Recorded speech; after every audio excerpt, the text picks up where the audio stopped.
Hello students, तो class 9th में is matter around us pure chapter number 2 NCERT exemplar से हम solve कर रहे थे। और लास्ट वीडियोस में हमने एनसीईआरटी एग्जाम्पलर ध्यान रखिएगा, NCERT exemplar chapter number 2 NCERT exemplar का हमने क्वेश्चन नंबर 19 तक बच्चों लास्ट वीडियो में सॉल्व कर लिया था, डिस्कस कर लिया था। उसके आंसर्स भी मैंने आपको लिखवाए थे। तो सर मुझे ये वीडियोस कहाँ मिलेंगे?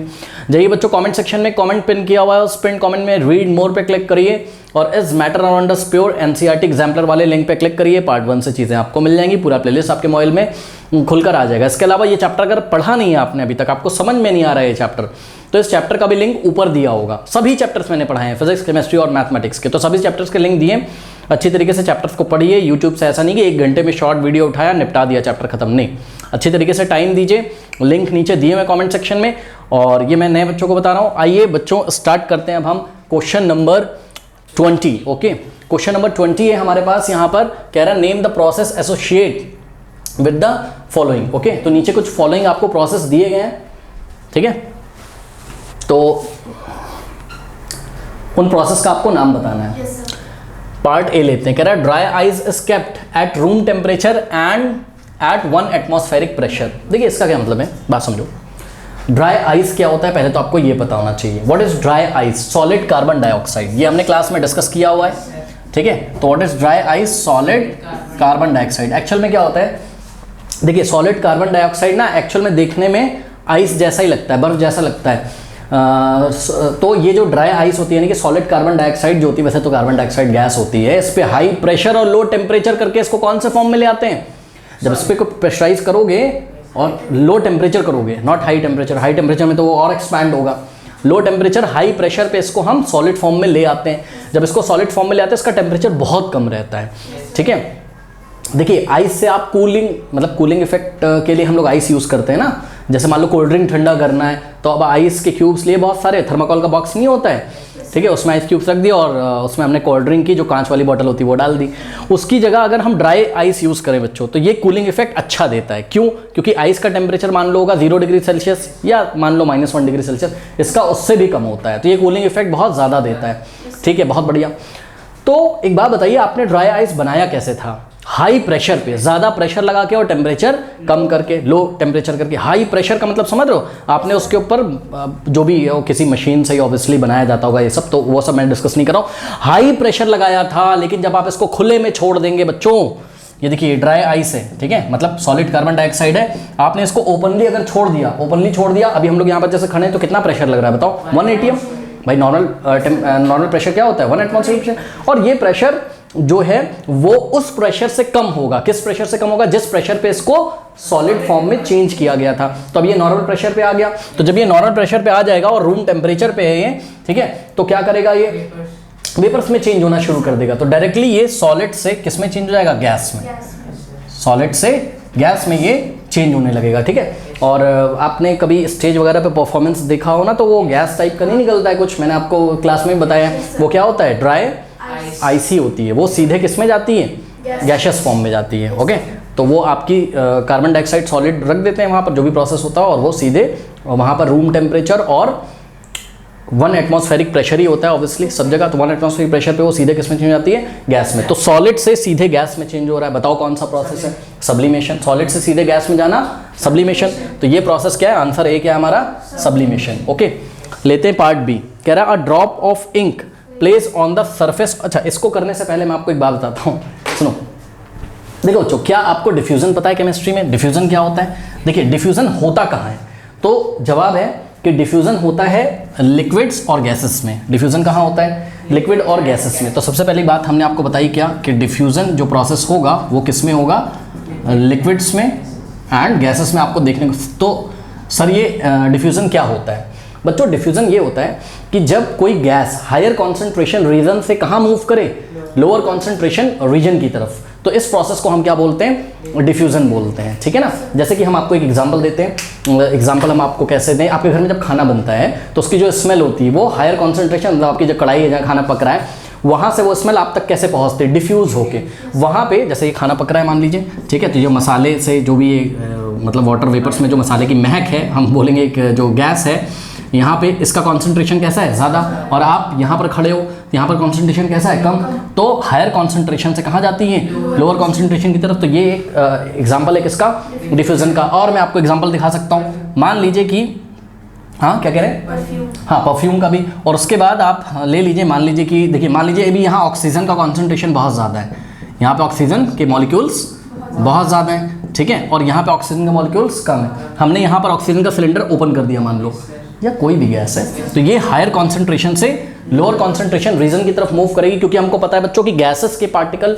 और लिक्विड के पार्टिकल मूव करने के लिए फ्री रहते हैं, वो फ्रीली मूव करेंगे रूम टेम्परेचर पे, बहुत अच्छी तरीके से उनका मूवमेंट होगा, ये बात आपको पता है। तो इस प्रोसेस को हम बोलेंगे higher concentration to lower concentration. Higher concentration मतलब जहां उसकी क्वांटिटी ज़्यादा है, और लोअर कॉन्सेंट्रेशन मतलब जहां उसकी क्वांटिटी कम है। तो higher concentration region to lower concentration region की तरफ मूव करना, किसका मूव करना, लिक्विड के पार्टिकल्स या गैसेस के पार्टिकल्स का मूव करना, this process is called what, diffusion. ठीक है, तो ये जो हमारा क्वेश्चन है यहाँ पर, ये यही क्वेश्चन है। क्या क्वेश्चन है देखिए, कह रहा a drop of ink place on the surface of the water contained in a glass spread throughout the water. इसका मतलब क्या है, देखिए बच्चों, कह रहे हैं कि एक ग्लास रखा हुआ है, ये देखिए एक ग्लास है, ठीक है, और ग्लास में ये पानी भरा हुआ है, ठीक है, तो हम आपको ग्लास में देखिए वाटर दिखा रहे हैं, तो ये वाटर भरा हुआ है इसमें। अब हमने क्या किया, ये सरफेस है वाटर का, हमने क्या किया, एक ड्रॉप लिया इंक का और धीरे से यहाँ हमने सरफेस पे गिरा दिया। जैसे ही हम सरफेस पे गिरा देंगे, क्या गिराया हमने, वाटर के सरफेस पे इंक का ड्रॉप गिराया। अब देखिए इंक के जो पार्टिकल्स हैं वो लिक्विड में, इंक भी लिक्विड फॉर्म में थी, ठीक है, तो इंक के जो पार्टिकल्स हैं वो हायर कॉन्सेंट्रेशन से किधर मूव करेंगे, लोअर कॉन्सेंट्रेशन की तरफ मूव करेंगे। तो देखिए यहाँ पे इंक के पार्टिकल्स हैं, यहाँ इसकी कॉन्सेंट्रेशन ज़्यादा है, तो यहाँ से ये ऐसे मूव करना, स्प्रेड करना शुरू करेंगे चारों दिशाओं में, ऐसे सब अंदर तक। और आपको इंक का एक ब्लैक कलर की, मान लो इंक है पानी में या ब्लू कलर की जो भी हो, तो आपको ब्लैक कलर के क्लाउड्स बनते हुए नजर आते हैं वहाँ पर। देखा है कभी करके देखो, एक ड्रॉप इंक डालो आप वाटर में, और ग्लास आपका कांच का होना चाहिए, ठीक है, तो आपको यहाँ पे क्लाउड जैसा ब्लैक ब्लैक दिखाई पड़ना, और ये क्लाउड ऐसे फैलता जाता है। आप इसको छेड़ना नहीं, एक बूंद डाल के इंक छोड़ दो और दूर से इसको ऑब्जर्व करो, तो ये क्लाउड ऐसे एक्सपैंड होता जाता है, फैलता जाता है। इसका मतलब क्या हो रहा है, इंक के जो पार्टिकल्स हैं वो हायर कॉन्सेंट्रेशन से लोअर कॉन्सेंट्रेशन रीजन की तरफ मूव कर रहे हैं, क्योंकि ये लिक्विड के पार्टिकल्स हैं और लिक्विड के पार्टिकल्स फ्रीली रूम टेम्परेचर पे मूव कर सकते हैं, ये हमें पता है। सॉलिड के पार्टिकल नहीं मूव कर सकते हैं, क्योंकि जैसे मार्कर है ये सॉलिड है, तो इसके पार्टिकल्स अभी रूम टेम्परेचर ऐसा नहीं कि निकल के भाग जाएंगे खुद ही, ठीक है, इसके लिए आपको एनर्जी सप्लाई करना पड़ेगा इसको, मतलब ले जाओ बर्नर पे गर्म करो तो ये मेल्ट होने लगता है। मेल्ट होने का मतलब क्या है कि मॉलिक्यूल्स के बीच का जो इंटरमॉलिक्यूलर फोर्स है वो वीक होने लगता है और उनकी काइनेटिक एनर्जी हाई होती है, जिससे वो चलने लगेंगे। बट ऐसे नॉर्मल रूम टेम्परेचर मूव नहीं करेंगे, लेकिन गैसेस और लिक्विड्स में वो रूम टेम्परेचर पे भी जनरली मूव करते हैं, इसलिए डिफ्यूजन हमको देखने को मिलता है। मतलब पार्टिकल्स हायर कॉन्सेंट्रेशन से लोअर कॉन्सेंट्रेशन की तरफ स्टूडेंट्स मूव करते हैं। बात समझ में आई कि नहीं है, ठीक है, तो चलो बहुत बढ़िया। यानी कि अब हमको तो लग रहा है कि ये डिफ्यूजन है, ठीक है, तो इसलिए हमने आंसर में क्या लिखा है यहाँ कि ये डिफ्यूजन का प्रोसेस है।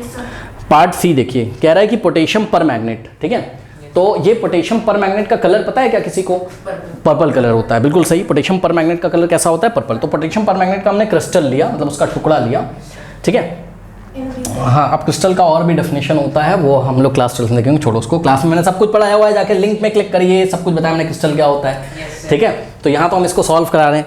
अब पोटेशियम पर magnet crystal is in beaker, is kept in an beaker होना चाहिए ना, is in a beaker, question क्या है, is in a beaker, okay, and water is poured into the beaker with stirring. मतलब समझो रहा बात को, एक बीकर में क्या रखा हुआ था, पोटेशियम पर मैग्नेट, ठीक है।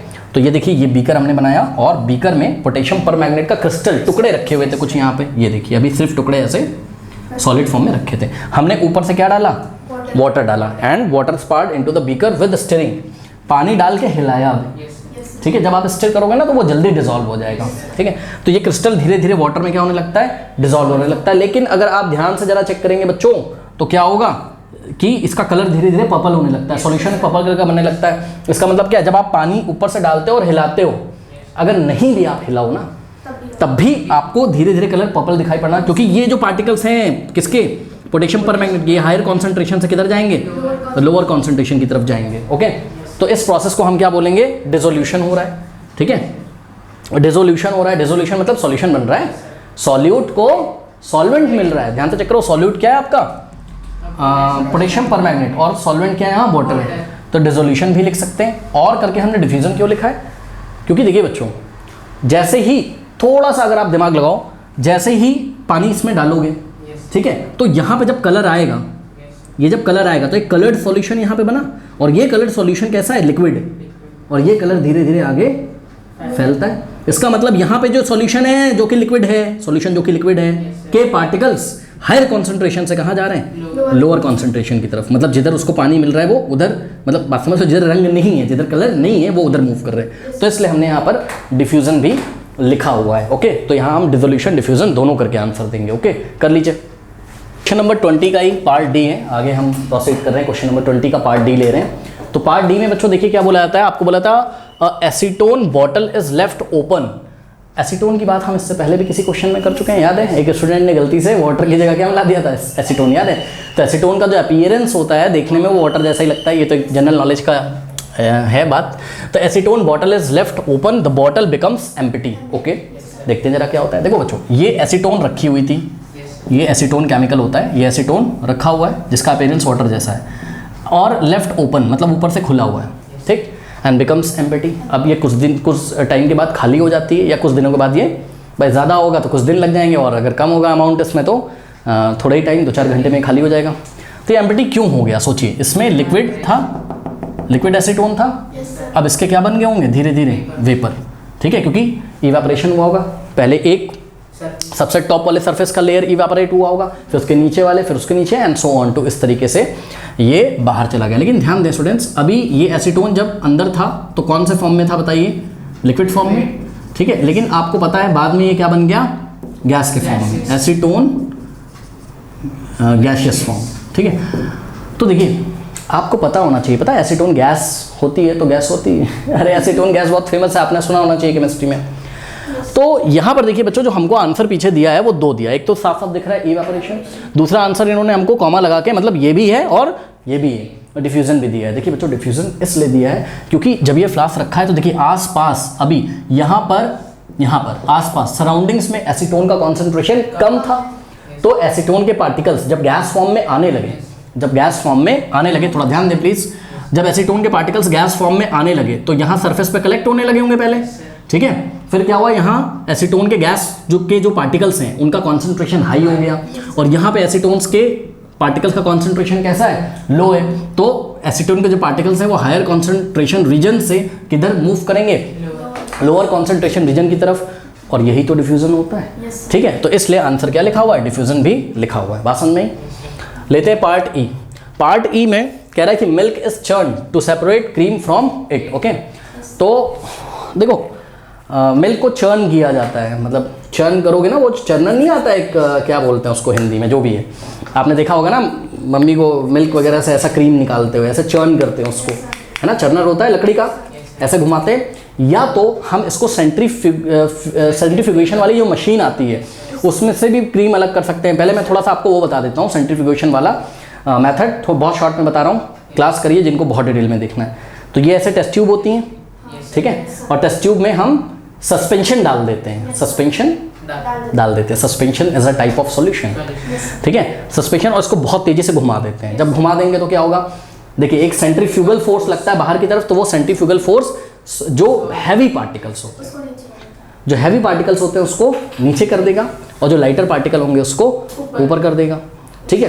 तो जब मिल्क को इस सेंट्रीफ्यूगेशन मशीन में लगा के घुमाया जाता है तो जो स्किम्ड मिल्क होता है, something is called what, skimmed milk. देखो स्किम्ड मिल्क क्या होता है, जब मिल्क से क्रीम निकाल ली जाती है तो जो बचता है उसको स्किम्ड मिल्क बोलते हैं। स्किम्ड मिल्क के जो पार्टिकल्स होते हैं वो भारी होते हैं, और क्रीम होती है हल्की, तो क्रीम कहाँ जाएगी, ऊपर, और स्किम्ड मिल्क कहाँ जाएगा, नीचे। फिर क्रीम को ऊपर से सेपरेट आउट कर लिया जाता है, ठीक है। तो ये प्रोसेस कौन सा है बताओ, सेंट्रीफ्यूगेशन है, ठीक है। अगर मशीन नहीं है तो घर में अगर थोड़ा बहुत क्रीम निकालना है तो चर्नर से उसको चर्न कर देते हैं। चर्नर मतलब घुमाने वाला, जो अरे क्या बोलते हैं उसको, जो भी, हाँ लकड़ी का होता है, अब जो भी है, ठीक है। तो चर्नर से हम उसको घुमा, तो फाइनली आप हाथ से करिए, जब आप हाथ से घुमाते होंगे ऐसे इसको लगातार, तो पूरे दूध में जो मिल्क होता है उसमें सर्कुलर मोशन होता है स्टूडेंट्स। और किसी भी, अगर कहीं पे भी अगर सर्कुलर मोशन होता है तो 2 तरीके के फोर्स लगते हैं, हमने आपको बताया। एक लगता है सेंट्रीपिटल फोर्स सेंटर की तरफ, और एक लगता है सेंट्रीफ्यूगल। सेंट्रीफ्यूगल एक शूडो फोर्स होता है, मतलब एक झूठा फोर्स होता है। हम सोचते हैं कि सेंट्रीपिटल फोर्स को, यानी कि जो सेंटर की तरफ फोर्स लग रहा है उसको बैलेंस करने के लिए एक फोर्स पैदा हो गया, जिसको हम क्या बोलते हैं, सेंट्रीफ्यूगल फोर्स। ओके, जिसको इसके बारे में ज़्यादा जानना हो, मोशन वाला चैप्टर देखिए, उसमें हमने यूनिफॉर्म सर्कुलर मोशन में सेंटीपिटल और सेंट्रीफ्यूगल को बहुत डिटेल में पढ़ाया है। तो बहरहाल एक लगता है सेंटीपिटल फोर्स, उसको काउंटर करने के लिए हम सोचते हैं कि बाहर एक सेंट्रीफ्यूगल फोर्स लग रहा है। तो यहाँ पर हम ये सोचेंगे कि जब टर्नर से उसको घुमाते हैं मिल को, तो क्योंकि सर्कुलर मोशन होगा उसमें, एक बार इधर घुमाओगे तो एंटी क्लॉकवाइज घूमेगा, इधर घुमाओगे तो क्लॉकवाइज घूमेगा, ऐसे ऐसे ऐसे ऐसे। तो जब ये मोशन होता है तो लगातार क्या लग रहा है, सेंटीपिटल फोर्स, तो उसको काउंटर करने के लिए एक सेंट्रीफ्यूगल फोर्स भी लगता है बाहर की तरफ, तो बाहर की डायरेक्शन में क्रीम कलेक्ट होने लगती है और अंदर की डायरेक्शन में आपको स्किम्ड मिल्क मिलता है। बात समझ में आई कि नहीं आई? ओके, तो ये कुछ प्रोसेस होता है। तो मोटी मोटी बात ये है कि ये है आपका क्या, सेंट्रीफ्यूगेशन प्रोसेस। ओके, उसके बाद एफ लेते हैं, कह रहा है settling of a sand when mixture of sand and water left undisturbed. ये तो बच्चों वाला क्वेश्चन है, क्लास 6 का क्वेश्चन है। हाँ, बालू ले लीजिए, जो सैंड नहीं होती, या मिट्टी ले लो, ठीक है, बालू ले लो, बालू, सैंड को वाटर में मिक्स करो, पहले अच्छे से मिलाओ, छोड़ दो, अनडिस्टर्ब, अब मत छूना, छोड़ दो, क्या होगा बताओ?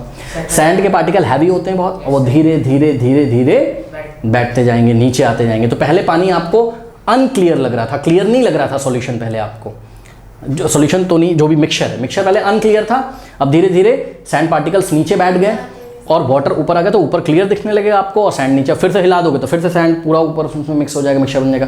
तो बहरहाल ये जो सैंड नीचे बैठ जाता है बच्चों, ग्रेविटेशनल फोर्स की वजह से, क्योंकि सैंड के पार्टिकल काफ़ी हैवी होते हैं, तो उसका मास ज़्यादा होगा, तो वेट भी ज़्यादा होगा m/g से, तो वो नीचे बैठ जाएंगे, और जब नीचे बैठ जाएंगे तो इस प्रोसेस को ही क्या बोलते हैं हम, सेडिमेंटेशन। बहुत ईजी है, क्लास 6 वाला क्वेश्चन है, तो आंसर है ये क्या है, सेडिमेंटेशन है। उसके बाद जी देखिए, कह रहा fine beam of light entering through a small hole in a dark room. तो अंधेरा कमरा है और अंधेरे कमरे में एक खिड़की है, खिड़की में एक छोटा सा होल है, और होल से ये लाइट जब आती है तो आपको फैलते हुए नजर आती होगी। तो ये जो ऐसे लाइट फैल जाती है, ठीक है, तो जब ये लाइट फैलती है बच्चों, तो यहाँ पे जो पार्टिकल्स होते हैं, ध्यान से चेक करिए, अरे कोई तो पार्टिकल होते होंगे ना छोटे छोटे, कोई तो पार्टिकल होते होंगे, मतलब अभी यहाँ पे बहुत सारे पार्टिकल्स हैं जो आपको नहीं दिख रहे हैं, पर वो होते हैं, वो आपको तब दिखना शुरू होते हैं जब लाइट होल से बाहर आती है, और लाइट जब ऐसे फैल जाती है, और ये जो लाइट ऐसे फैल जाती है, डिफ्रैक्शन फिनोमेना होता है, आप क्लास 12 में पढ़ोगे, तो वो छोड़ो अभी आप। लाइट जब इन पार्टिकल्स पे, ये जो सस्पेंडेड पार्टिकल होते हैं एयर में, सस्पेंडेड मतलब लटके हुए घूम रहे होते हैं इधर, तो इस पर जब लाइट पड़ती है तो होता क्या है कि लाइट स्कैटर्ड हो जाती है, ठीक है, लाइट फैल जाती है, स्कैटर्ड हो जाती है, जिसको हम बोलते हैं लाइट क्या हो गई, फैल गई, और ये इल्यूमिनेटेड होते हुए आपको चमकते हुए नजर आते हैं पार्टिकल्स। अगर आप ध्यान से कभी देखा है आपने, ये पार्टिकल्स आपको चमकते हुए नजर आते हैं, और लाइट के पाथ भी नजर आता है, और लाइट के पाथ में आपको छोटे छोटे छोटे पार्टिकल्स नजर आते हैं अगर आप बहुत गौर से देखो, और वो चमकते हुए नजर आते हैं क्योंकि लाइट को वो स्कैटर्ड करते हैं। ओके, बहुत ही डिटेल में इसको हम क्लास 12 में देखेंगे कि लाइट क्यों स्कैटर्ड होती है। एक्चुअल में लाइट का वेवलेंथ होता है, और ये जो वेवलेंथ का ऑर्डर होता है, ये पार्टिकल के साइज के इक्वल होता है लगभग। तो जब लाइट यहाँ से होकर गुजरती है, ठीक है, तो ये लाइट एक तरीके से इसमें फंस जाती है, आप ये कह सकते हो, जैसे आपकी टांग किसी पत्थर में फंस जाए और आप स्कैटर्ड हो जाओ, इधर फैल जाओ, गिर जाओ, तो ठीक उसी तरीके से लाइट स्कैटर्ड हो जाती है। तो ज़्यादा मैं डिटेल में यहाँ पे नहीं जाऊँगा, सिंपली आपने ये फिनोमेना देखा है, और ये फिनोमेना क्या कहलाता है, स्कैटरिंग ऑफ लाइट, जिसको कि टिंडल ने पता किया था, जिसको कि टिंडल इफेक्ट भी बोला जाता है स्टूडेंट्स। तो हम एग्जाम में लिखेंगे क्या कि ये स्कैटरिंग ऑफ क्या है, लाइट, जिसको क्या बोला जाता है, टिंडल इफेक्ट। ओके, नोट कर लीजिए स्टूडेंट्स। क्वेश्चन नंबर 21 करने से पहले मैं आपको कुछ बातें बताना चाहता हूँ, फिर ये क्वेश्चन आप बाद में पढ़िएगा।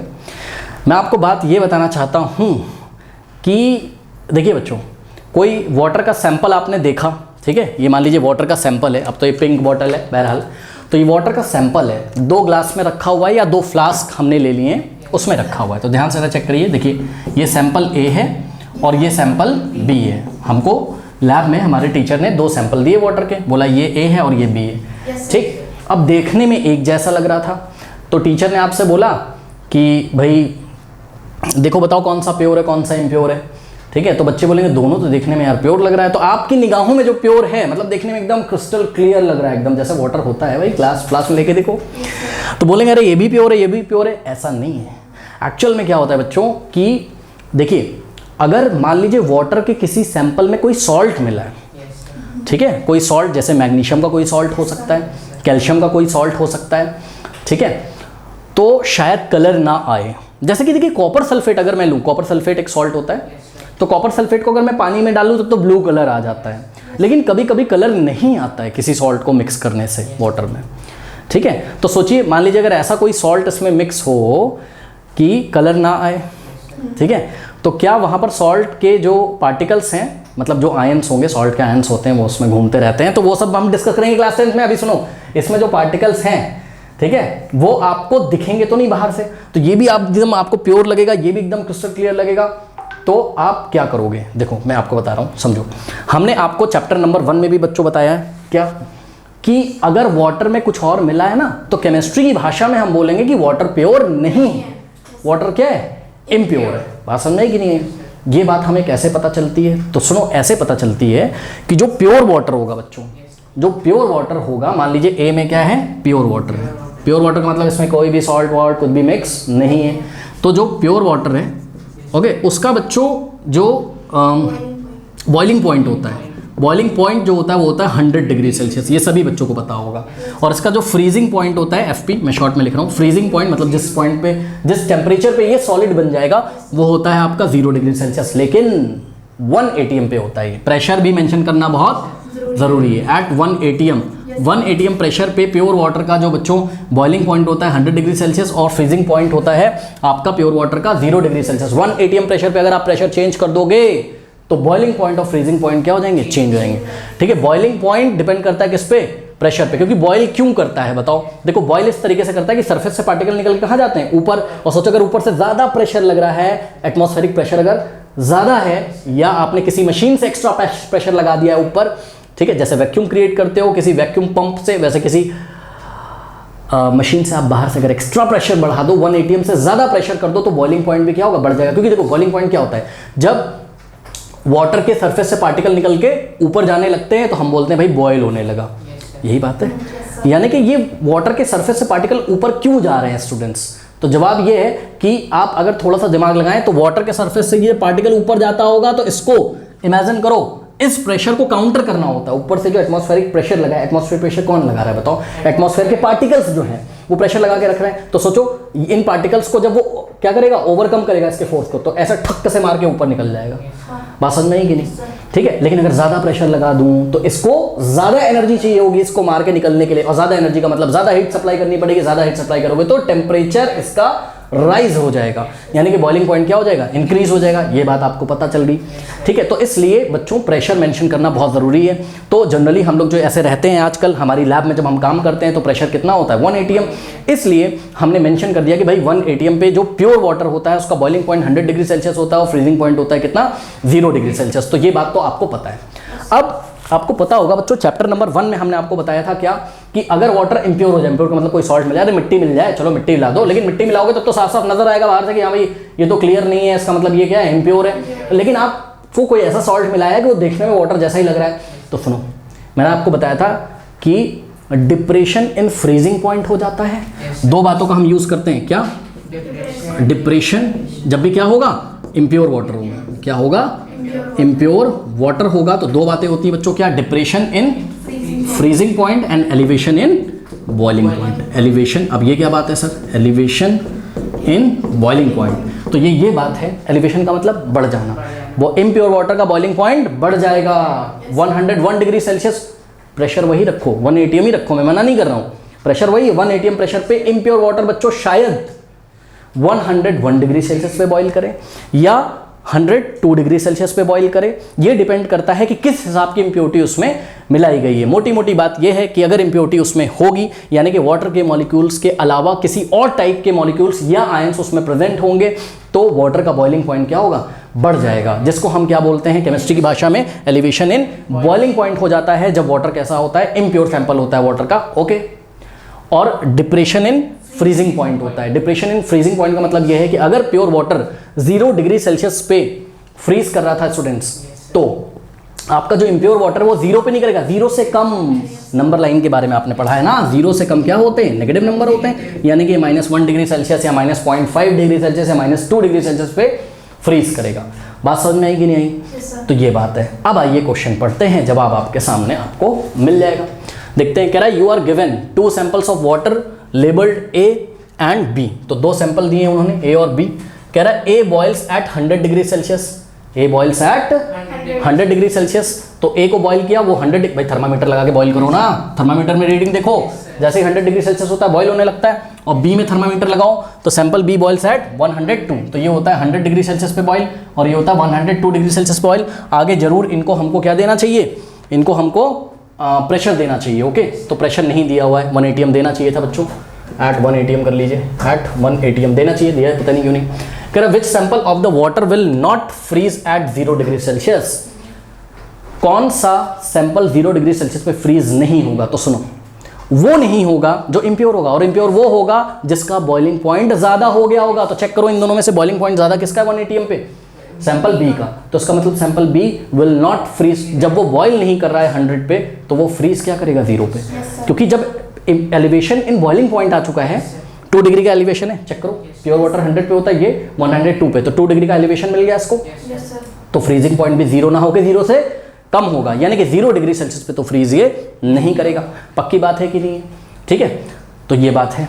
तो इन्होंने यही हमसे क्वेश्चन पूछा है क्या, which sample of water will not freeze at 0 degree Celsius, comment हमको करना है। तो हमने आंसर क्या लिखा, हमने लिखा सैंपल बी वाला जो सैंपल है will not freeze at 0 degree Celsius. Reason भी देंगे, क्या रीजन देंगे, because it is not pure. पता चल गया हमको ये प्योर नहीं है। क्यों नहीं प्योर है भाई, आपने देखा इसका बॉइलिंग पॉइंट ही चेंज हो गया, तो ये प्योर वाटर नहीं है, इसका मतलब इसमें जरूर कोई सॉल्ट मिला हुआ है, देखने में तो प्योर लग रहा है बट प्योर है नहीं।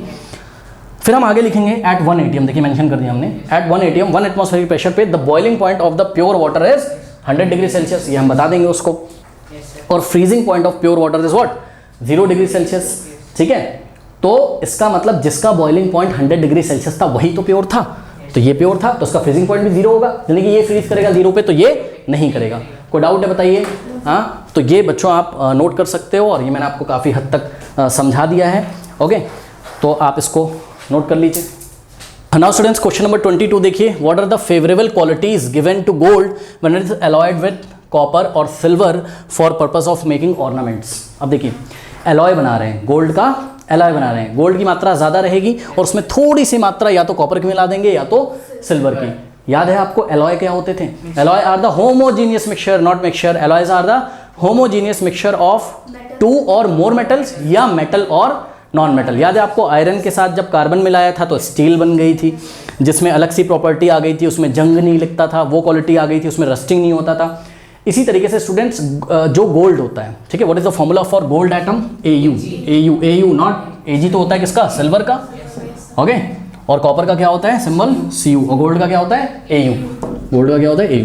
तो ये जो गोल्ड होता है बच्चों, अगर एकदम प्योर गोल्ड होगा ना, सॉफ्ट होगा, वो प्योर गोल्ड होगा तो सॉफ्ट होगा, ठीक है ना। अब सॉफ्ट गोल्ड का अगर आपने ऑर्नामेंट बना दिया, गहने अगर आपने उसके बना दिए, ठीक है, अब मान लीजिए चेन है जैसे ये गोल्ड की, तो ये प्योर गोल्ड नहीं है, इसमें थोड़ा सा या तो सिल्वर मिक्स किया गया होगा या तो कॉपर। अगर ये प्योर होता ना तो हम चल रहे हैं, हमारा हाथ मान लो ऐसे लग गया, ये टूट जाएगा, सॉफ्ट होता है ना, और कहीं गिर जाएगा फिर लॉस हो जाएगा, बहुत कॉस्टली आता है, ठीक है गोल्ड। तो क्या किया जाता है, गोल्ड को एलॉय किया जाता है, या तो थोड़ा सा सिल्वर मिलाते हैं या तो थोड़ा सा कॉपर मिलाते हैं। इससे क्या होता है, एलॉय बनता है, और आपको पता है जब एलॉय बनते हैं तो उसमें एक अलग से कुछ कैरेक्टरिस्टिक या क्वालिटी आ जाती है। तो क्या क्वालिटी होती है, वो थोड़ा सा स्ट्रेंथ मिल जाता है उसको, थोड़ा सा वो मजबूत हो जाता है रादर देन प्योर गोल्ड के। बस अब ऑर्नामेंट बनाएंगे तो जल्दी से टूटेगा नहीं, ये बात है ना। और वेयर एंड टियर नहीं होगा, मतलब लगातार कहीं पे मान लो ये रगड़ खा रहा है, ओके, ऑब्वियसली ये टी शर्ट में देखिए रगड़ खा रही है चेन, ओके, तो आप रात में पहन के उसको सो भी जाते हो तो रगड़ती रहती है। तो इस तरीके से सॉफ्ट होगा तो धीरे धीरे पता लगा गोल्ड रगड़ के धीरे धीरे छूटता रहेगा, आपको पता भी नहीं चलेगा, बोलोगे चेन तो भाई बहुत पतली हो गई, गोल्ड कहाँ चला गया। तो ये बात होती है। तो हम क्या करेंगे, हम स्ट्रेंथ देंगे गोल्ड को, क्या मिक्स करके, कॉपर या सिल्वर, होमोजीनियस मिक्सचर बनाएंगे जिसको हम क्या बोलेंगे, एलॉय। तो यही क्वेश्चन है, what are the favourable qualities given to the gold when it is alloyed with copper और silver for the purpose for making ornaments. Ornaments मतलब जो गहने बनाते हैं। तो हमने आंसर क्या दिया, pure gold is very soft as compare to gold alloyed with silver और copper. Okay, pure gold soft होता है रादर देन व्हाट, जब गोल्ड को एलॉय किया जाता है किसके साथ, सिल्वर और कॉपर के साथ। तो thus providing strength to gold it is alloyed. Okay, तो गोल्ड को स्ट्रेंथ देने के लिए इसको एलॉयड किया जाता है किसके साथ, सिल्वर या कॉपर के साथ। तो आप देख लो ना, गोल्ड भी एक मेटल है, सिल्वर भी एक मेटल है, दोनों को मिक्स कर सकते हो। गोल्ड भी एक मेटल है, कॉपर भी एक मेटल है। मेटल को मेटल के साथ जब होमोजीनियसली हम मिक्स करते हैं तो एलॉयड बन जाता है, और उसमें एक अलग से स्ट्रेंथ आ जाएगी जिससे ऑर्नामेंट्स मजबूत होंगे और आपका कहीं ना कहीं नुकसान होने से बच जाएगा। स्टूडेंट्स, तो स्टूडेंट्स ये क्वेश्चन नंबर 22 था। क्वेश्चन नंबर 23 एंड स्क्रीन पे आ रहा होगा, जाते थे कमेंट सेक्शन में दिए गए लिंक्स को चेक करना ना भूलें, शॉर्ट में पढ़ना छोड़ दें, अच्छी तरीके से पढ़ लीजिए। मिलते हैं नेक्स्ट वीडियो में, तब तक के लिए पढ़ते रहिए, बढ़ते रहिए। All the best.